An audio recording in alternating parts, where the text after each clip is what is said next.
ये क्वेश्चन क्या बोल रहा है, 9 वस्तुओं का विक्रय मूल्य 12 वस्तु के क्रय मूल्य के बराबर है ना। तो लाभ या हानि का परसेंटेज बताना है। बहुत इजी सवाल। ये 9SP मतलब 9 वस्तुओं का विक्रय मूल्य है ना। हमने इक्वेशन बना ली, 12 वस्तु के क्रय मूल्य के बराबर है। 9SP equals to 12CP। तो हम क्या करेंगे, पक्षांतर करेंगे है ना। SP के नीचे CP को ला लिया और 12 के नीचे 9। तो ये काट दिया हमने 3 से, 12 से मतलब 3 से काट दिया, 12 को 4 बार में, 9 को 3 बार में। अब हमारा ये बन गया SP अपॉन CP है ना, और 4 और बटा 3। तो ये तो पता ही है हमको कि ये जो है इसके सामने की चीज़ होती है और ये भी इसके सामने की चीज़ होती है ना। तो CP कितना है हमारा, 3 है, और SP कितना है, 4 है। मतलब आपने 3 में ख़रीदा और 4 में बेच दिया, तो प्रॉफिट कितने का हुआ, 1 का हुआ है ना। तो हम कैसे प्रॉफिट परसेंटेज कैसे निकालेंगे, हमेशा प्रॉफिट परसेंटेज CP पे निकालते हैं। तो हमने भैया 3 में ख़रीदा था है ना, 3 पर हमें कितने का प्रॉफिट हुआ, 1 का हुआ, और निकालना क्या है हमको, परसेंटेज निकालना है, तो 100 का गुना होगा। तो 33 सही 1/3% का हमें लाभ हो गया है ना।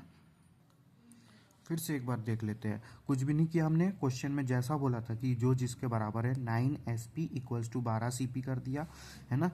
SP के नीचे CP को लाया, जो चीज़ जैसी होती है उसके सामने की चीज़ होती है। हमें क्या हुआ, 3 में ख़रीदा हमने है ना, और 4 में बेच दिया। तो हमें 3 पर कितने का प्रॉफिट हो गया, 1 का प्रॉफिट हो गया है ना। और हमने उसका 100 से गुना कर दिया क्योंकि हमको परसेंटेज निकालना है। तो आ गया 33 सही 1/3%। ये क्या बोल रहा है, क्वेश्चन नंबर 8, यदि एक भिन्न के अंश में 200% और हर में है ना, भिन्न जो होता है फ्रैक्शन, उसके अंश में 200% और हर में 350 की वृद्धि की जाए तो परिणामी भिन्न 5/12 हो जाता है। तो मूल भिन्न क्या था, ठीक है। कोई दिक्कत नहीं, कोई दिक्कत नहीं, जैसा बोला है ना। हम क्या मानेंगे, हम एक भिन्न मान लेते हैं, एक XY करके भिन्न मान लेते हैं। यहाँ माना भिन्न X/Y है, ठीक है। तो वो क्या बोल रहा है, X/Y तो हमारा पहले का भिन्न था, मूल भिन्न है ना। तो इसमें क्या किया हमने, उसने जैसा जैसा क्वेश्चन में बोला है, इसके अंश में 200% की वृद्धि की गई है। तो x का 200% हमने ऐड कर दिया, और क्या बोला, हर में 350% की वृद्धि करी। तो हमने इसके हर में y का 3% 350% ऐड कर दिया। तो हमारा परिणाम क्या प्राप्त होता है, 5/12 होता है, ठीक है। अब आपको बता दें हम कि जो ये x का है 200% निकालना है, तो x इंटू, ये अपन सॉल्व करेंगे ना तो बहुत जल्दी जल्दी हो जाता है। सवाल बड़े नहीं है, बहुत छोटे सवाल है ना। करेंगे तो बहुत जल्दी हो जाएगा। x का 200% 2x निकल गया, और y का 350% 3.5y निकल गया। तो वही हमने क्या किया, x में 2x और y में 3.5y जोड़ दिया, 5/12। ये y ऐड हो गया और ये x ऐड हो गया, 3x upon 4.5y is equal to 512। और ये इसको सॉल्व कर लेंगे है ना। ये नीचे ये 4.5 यहाँ चला गया, 5 इंटू 4.5y, और 12 के बाजू में इधर आ गया है ना, 3 इंटू 12। और ये यहाँ से पॉइंट हटेगा तो नीचे 10 लगेगा। अगर इसको कट पिट करते सॉल्व करते, बहुत आसान है, तो 5/8 आ जाएगा, ठीक है। अब ये क्वेश्चन नंबर 13 क्या बोल रहा है, किसी राशि पर चक्रवृद्धि ब्याज और साधारण ब्याज के अंतर 2 वर्ष में है ना 4% प्रति वर्ष की दर से 56 रुपये है। तो मूलधन ज्ञात करो। समझ लिया ना क्वेश्चन। जो CI और SI का अंतर है 2 वर्ष में है ना, 4% प्रति वर्ष की दर से 56 रुपये है, अंतर भी उनने हमको दे दिया। तो बेटा ये सवाल है ना, सबसे ज़्यादा आसान फॉर्मूले से ही होगा। तो क्या होता है, इसका फॉर्मूला होता है 2 year difference of CI and SI equals to principal है ना, प्रिंसिपल इंटू रेट अपॉन 100 का होल स्क्वायर, ये उसका फॉर्मूला होता है ना। ये सवाल बहुत आता है 2 year difference of C I and S I, तो इसका सीधा फॉर्मूला याद रखना पड़ता है, अपनी फार्मूला कॉपी में लिख लो, है ना। कितना कि 2 year difference of C I and S I equals to profit into R upon 100 का होल स्क्वायर। जैसी जैसी वैल्यू हमको बताया था, हमने डिफरेंस ऊपर लिखा हुआ है क्वेश्चन में 56 डिफरेंस है। प्रिंसिपल हमको निकालना है, रेट कितनी दी है 4% दी है, तो आर है ना, ये स्क्वायर का एक और आर 100 इंटू 100। फिर इसको सॉल्व करेंगे ना, 100 को इधर ले जा लेंगे और 4 को इधर ला लेंगे प्रॉफिट में, तो 35,000 आंसर आ जाएगा, है ना। काटने का भी बताना है क्या, ये 4 से कटेगा 14 बार में, फिर ये 4 बचा 4 क्या है 2 से कटेगा तो ये 2, और फिर इसको 14 को काटेंगे तो 7 बार में, फिर इस 2 से 100 को काटेंगे 50 बार। वैसे ये कैलकुलेशन करोगे तो तब आराम से समझ आ जाएगा। अब क्या है क्वेश्चन नंबर 28, यदि मैं 3 किलोमीटर घंटे की गति से चलता हूँ तो रेलगाड़ी 2 मिनट से छूट जाती है, लेकिन यदि मैं 4 घंटे पर किलोमीटर की गति से चलता हूँ तो रेलगाड़ी के स्टेशन पहुँचने से 2 मिनट पहले पहुँच जाता हूँ। स्टेशन पहुँचने के लिए मैंने कितनी दूरी की, मतलब हमको कुल मिला के दूरी,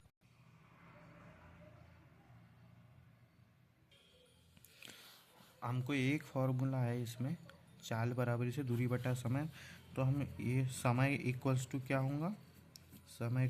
होगा, डी अपॉन चाल, है ना। तो हमको समय दिया हुआ है, तो हम क्या करेंगे, हमें जो क्वेश्चन में बोला है वैसा करेंगे। हम क्या करते हैं, डी दूरी है ना, मान लो वो स्टेशन की दूरी कितनी है, डी दूरी को 3 घंटे किलोमीटर की इससे चलते हैं, है ना।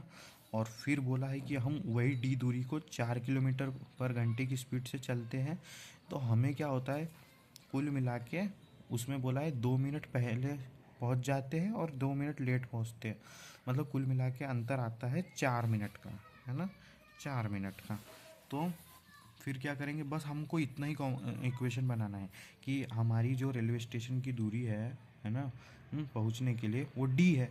अब हम उसको एक बार 3 किलोमीटर पर घंटे की स्पीड से जाते हैं और एक बार 4, तो अंतर टोटल कितना होता है, एक बार ट्रेन क्या होती है 2 मिनट से छूट जाती है ना, मतलब 2 मिनट लेट पहुंचेंगे, और एक बार क्या बोलता है जल्दी पहुंच जाते हैं जब 4 की स्पीड से जाते हैं, तो टोटल क्या है 4 मिनट का अंतर आ रहा है ना, 4 मिनट का। तो क्या करेंगे, अब यहाँ डी कॉमन निकाल लेंगे, 1/3 माइनस 1/4, मतलब अब कुछ नहीं कर रहे हैं हम, बस इक्वेशन सॉल्व कर रहे हैं, हमारा मेन काम था इसको जमाना। तो 4/60 क्यों किया, क्योंकि 4 ये मिनट में है और हमको इसको घंटे में बदलना है, तो हम इस 60 मिनट होते हैं ना एक घंटे में, तो हम 60 से भाग दे देंगे, ठीक है। तो यही एलसीएम 4 और 3 का एलसीएम लिया, है ना, 12, 4 में से 3 गया, है ना, और इधर 4/60 चल ही रहा है, फिर हम वही डी इंटू 4 में से 3 गया तो 1/12, है ना, 4/60, और यही इधर जो ये 12 है 4 के बाजू में चल जाएगा, और 12 पंजे 60, है ना। तो ये दूरी बता रहा हूँ 4/5 किलोमीटर, ठीक है। अब देखो ये क्वेश्चन नंबर 36, एक कक्षा में लड़कों और लड़कियों की संख्या क्रमशः 6:5 है, यदि, है ना, 6:5 है बता दिया उनने, एक लड़का लड़की, यदि 8 और लड़के कक्षा में शामिल हो जाए तथा 2 लड़कियां कक्षा छोड़ दे तो अनुपात 11:7 हो जाता है। तो अब कक्षा में कितने लड़के हैं, ठीक है, कोई दिक्कत नहीं, बहुत आसान। ये देखो, बस हमको इतना डग्गा जमाना है, बॉयज़ कितने हैं बताया उन्हें 6:5, तो हम क्या मानेंगे, बॉयज़ हो गए हमारे 6x और 5x, है ना। अब इसमें क्या 8 लड़के और आ जाते हैं, है ना, और इधर क्या बोलते, तो दो लड़कियां गायब हो जाती है, तो हमारा अनुपात, नया अनुपात क्या बताया गया है? 11:7। तो हम इसको कैसे लिखेंगे भैया? हमारा 6x था बॉयज़ का, है ना, 6x था, हाँ, और इसमें 8 ऐड हो गए लड़के, और 5x लड़कियां थी, इसमें 12 लड़की, 2 लड़कियां चले गई, तो हमारा नया अनुपात 11:7 हो गया। अब हम कर लेंगे क्रॉस मल्टीप्लिकेशन, है ना, कुल मिला के। तो 7×6 = 42, 8×7 = 56, और 11×5 55x, और 11×2 22। तो आ गया हमारा 42 में से 55 गया तो 13x, और 56 में 22 ऐड किया तो 78x। तो x की वैल्यू कितनी आ गई? 6। अब हमको पूछा टोटल बॉयज़ कितने हैं, तो टोटल बॉयज़ कितने थे यहाँ? 6x + 8, है ना, तो 6 × x की वैल्यू रख देंगे 36 + 8, तो टोटल हो गया 44। अब एक और क्या है? एक और ये है 20 पुरुष, 20 पुरुष एक कार्य को प्रतिदिन 6 घंटे और करके 7 दिनों में कर सकते हैं, और 10 पुरुष उसी कार्य को 12 दिन में पूर्ण करने हेतु प्रतिदिन कितने घंटे कार्य करेंगे? क्वेश्चन देखो, ये क्वेश्चन एमडीएच वाले क्वेश्चन, ये बहुत बहुत बहुत इजी रहता है। 20 पुरुष एक कार्य को प्रतिदिन 6 घंटे कार्य करके 7 दिन में कर सकते हैं, है ना। एक काम है जिसको 20 पुरुष 6 घंटे डेली काम करके 7 दिन में ख़त्म कर देते हैं, और 10 पुरुष उसी कार्य को 12 दिन में करेंगे, तो वो कितने घंटे काम करेंगे? कार्य उतना ही है, ठीक है। ये क्वेश्चन जो है ना, ये MDH कॉन्सेप्ट है, मतलब जिसमें आदमी के बारे में दिया होता है, डेज के बारे में दिया होता है, और आवर्स के बारे में दिया होता है ना। बहुत इजी, मेरे को लगा है आपने 100% ये कहीं ना कहीं करा तो होगा। और ये फॉर्मूला होता है इसका, है ना। एम मतलब दो दो दो दो पार्टी के बारे में बात की जाती है, मतलब इतने लोग इतने दिन में इतना काम कर लेते हैं, और उसके बाद बोलते हैं कि इतने लोग आएंगे और इतने दिन में काम करेंगे और इतने घंटे काम करेंगे, तो ये दो पार्टियाँ हो जाती। तो हम क्या करते हैं इसमें, ये इसका फॉर्मूला है M1D1H1। मतलब क्या है? मैन, डे और आवर्स अपॉन वर्क, है ना। और क्या है इधर? इक्वल्स टू M2D2H2 और अपॉन में वर्क, है ना। तो ये इसका फॉर्मूला होता है एम डी एच कॉन्सेप्ट बोलते हैं इसको, 100% पढ़ा होगा। MDH/W, टोटल में यही फॉर्मूला है, MDH/W, MDH/W। तो ये हम दोनों पार्टी को बराबर करते हैं, और जिसका जिसका नाम जैसा मान दिया है। अब हमने पहली पार्टी में क्या दिया था? 20 पुरुष, है ना। 20 पुरुष, M1 कितना होगा? 20 पुरुष, डे कितने थे? 7 दिन, है ना। घंटे कितने हैं? 6, है ना। और काम हमें एक ही काम है, मतलब दोनों एक ही काम करते हैं, तो काम को 1 लेंगे, है ना। फिर दूसरी पार्टी में क्या है? 10 पुरुष है और 12 घंटे काम है, और बस हमें ये पता करना है कि वो कितने, सॉरी, 12 दिन काम करते हैं, और हमें घंटे पता करने हैं। तो बस हमने वैल्यूज़ रख दी, एक से एक तो कोई मतलब नहीं, अपॉन में एक तो हमेशा रहता है। 20 से कट गया 10 दो बार में, है ना। 6 से काट दिया 2 बार में, और 7 से, तो टोटल कितना आ गया? आवर्स लेके 7 घंटे आ गया। ये देखो, ये सिंप्लीफिकेशन का सवाल है। 175 × 28 प्लस 275 × 27.98 इक्वल टू क्या होगा? अब देखो, ये सवाल ऐसे, इसको नॉर्मल तरीके से करेंगे तो हमारा दिन निकल जाएगा, ठीक है। तो ये सवाल कैसे होगा? 175 × 28,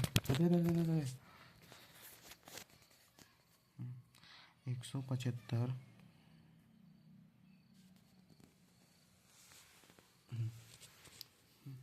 175 175 × 28 और 275 × 27.98, है ना। तो हम क्या करेंगे, ये 27 जो है ना, हमको ये 28 ही पड़ता है गणित में, है ना। ये देखो 27.98, मतलब ये 28 मान लेंगे तो हमारा कितना कैलकुलेशन ईजी हो जाएगा, तो हम यही करेंगे, है ना। 175 इंटू 28 प्लस 275 इंटू, हमें बस ये ऐसे नंबर्स देते ना, हमें इसके अप्रॉक्स नंबर लेने होते हैं इसमें। 28 हमने 28 ले लिया, फिर क्या करेंगे, यहाँ भी 28, यहाँ भी 28, इसको इस 28 को कॉमन ले लेंगे, है ना। फिर क्या बचा हमारा, 175 बचा, 275 बचा, तो 28 इंटू इनका टोटल कितना हो गया, 450, तो आ गया 12,600। अब ऑप्शन क्या था, 12,595, तो इसके करीब है ना इतना, तो हमने लगा दिया ये 12,595। ये देखो एक और अप्रॉक्सीमेशन वाला क्वेश्चन आ गया, है ना। क्वेश्चन मार्क बराबरी से 2.5 का होल स्क्वायर इंटू 15.003 और प्लस 25 इंटू 25.78। अब देखने में ऐसा लग रहा है कितने सारे जीरो है और ये है वो है, कोई दिक्कत नहीं है इसका अब इसका सॉल्यूशन क्या है, इसका सॉल्यूशन है कि हमको हर चीज़ें अप्रॉक्स लेनी है। अब हम 2.5 को तो 2.5 ले लेते हैं, है ना। तो हमारा ये क्वेश्चन में दिया था 2.5 का होल स्क्वायर, हमने जैसा का वैसा ले लिया। अब हमारा 15.003 था, तो हमने इसको ले लिया 15 अप्रॉक्स, है ना। और 25.78 था, तो हमने इसको ले लिया 26, है ना। क्योंकि हम क्या करते हैं, जैसे कोई भी संख्या रहती है, जैसे मान लो एग्जाम्पल अपन ले लेते हैं 3.7, तो हम इसको क्या मान लेंगे, अप्रॉक्स में 4 मान लेंगे अप्रॉक्स, है ना। पर अगर 3.2 है तो हम इसको क्या मानेंगे, 3 मानेंगे अप्रॉक्स में, है ना। कौन डिसाइड करता है, तो ये 5, अगर 5 से कम है तो हम इसके पहले की संख्या मानते हैं, जैसे 3 मानेंगे। 3.4 है तो उसको 3 मानेंगे, और अगर 3.6 है तो हम इसको 4 मानेंगे। ऐसे अप्रॉक्सीमेशन लेते हैं, ये सवाल में नहीं है, अलग से चीज़ है ना। तो 2.5 का होल स्क्वायर, 15.003 को हमने मान लिया 15, और 25.78 को मान लिया हमने 26। हो गया हमारा काम एकदम आसान। हमें पता है 25 का होल स्क्वायर कितना होता है, 625 होता है ना। तो यहाँ पर पॉइंट है, तो दो संख्याओं के बाद हमने 6.25 इंटू, हमने 15 का 15 उतारा, 26 का 26, है ना। इन दोनों का मल्टीप्लिकेशन कर लेंगे बाजू में, 93.75 आएगा, और इसमें 26 जोड़ देंगे तो 119.75। ऑप्शन में क्या था, 120 था, तो 120 लगा दिया। अब ये क्या है, एक गांव में एन व्यक्तियों की औसत आयु 42 वर्ष है, मतलब एन व्यक्ति है, उनकी औसत आयु 42 वर्ष है। लेकिन क्या हुआ, लेकिन सत्यापन के बाद यह ज्ञात हुआ कि एक व्यक्ति की आयु उसकी वास्तविक आयु से 20 वर्ष कम ले ली गई है, बस। ठीक है, तो सुधार करने के बाद नया औसत, जो हमने फिर सुधार किया, नया औसत तो एक बढ़ गया, तो एन का मान बताइए, है ना, कि कितने व्यक्ति थे। ठीक है, तो क्या बोला इनने, सबसे पहले जैसा जैसा बोला हम वैसा वैसा करते हैं। एन व्यक्ति की औसत आयु बोला 42 वर्ष, तो हमने 42 वर्ष कर दिया। अब औसत आयु का फार्मूला पता है, मतलब औसत का फार्मूला क्या होता है, कुल योग बटे कुल व्यक्ति या कुल नंबर्स, है ना। औसत का फॉर्मूला क्या होता है, कुल योग रहता है, उसमें उस संख्या का भाग दे देते हैं, तो औसत आयु इक्वल्स टू कुल आयु बटे कुल व्यक्ति, है ना। तो कुल आयु अगर निकालना है तो औसत आयु में कुल व्यक्ति का गुना हो जाएगा, है ना। तो हमने क्या किया, जितने भी कुल आयु थी, हमारा योग था, वो निकाला 42 इंटू एन, है ना। मतलब औसत आयु में हमने कुल व्यक्ति की संख्या का गुना कर दिया, तो हमें क्या मिल गई, कुल आयु मिल गई। कुछ भी नहीं किया है, जैसे ये क्या बोल रहा है, कुल आयु भर निकाला है, तो ये कुल कुल आयु, औसत आयु में कुल व्यक्ति का गुना कर देंगे, तो हमारा जो टोटल एज है हमारी वो निकल जाएगा 42 एन। अब क्या है भैया कि सर्वे में दिक्कत हो गई थी, तो सर्वे वाला बोल रहा है कि भैया 20 वर्ष कम ली आ गई थी, है ना, एक व्यक्ति की आयु 20 वर्ष कम ली गई थी। तो हमने बोला करेक्ट कुल आयु भैया कितनी हो गई, तो 42n+20। क्यों किया, क्योंकि हमने करेक्ट वाली वो बोल रहा है कि हमने जो 42 वर्ष निकाला था ना, उसमें क्या है, वो 42 इसलिए आया था क्योंकि हमने एक व्यक्ति की 20 वर्ष कम आयु ले ली थी, है ना। तो अगर हम करेक्ट आयु निकालते हैं कुल आयु, तो हमको ऐड करना पड़ेगा 42n+20। फिर क्या बोला, करेक्ट औसत कितना है भैया, तो करेक्ट औसत बोला कि जब हम उस 20 वर्ष की आयु को बराबर ले लेते हैं, है ना, तो क्या हो जाता है, 42 औसत हमारा एक बढ़ जाता है। तो हमारा औसत पहले 42 था, तो हमारा औसत कितना हो गया, 43 हो गया। तो 43 औसत, वही वाला ये वाला फॉर्मूला लगेगा, औसत आयु इक्वल टू कुल योग बटे कुल संख्या। तो हमारा औसत कितना है, 43, योग कितना है, कुल योग 42n+20। और टोटल नंबर तो हमारे उतने ही है, कोई इंसान गया नहीं है, कोई आया नहीं, तो नंबर n इतना ही है। तो n का इधर मल्टीप्लाई होगा 42n, और ये n इधर आ जाएगा 42 इधर, तो 20 है। अब देखो ये पाई चार्ट के क्वेश्चन कितने इजी रहते हैं। इसमें क्या बोल रहा है, पाई चार्ट को ध्यानपूर्वक अध्ययन कर दिए गए प्रश्न का उत्तर कीजिए।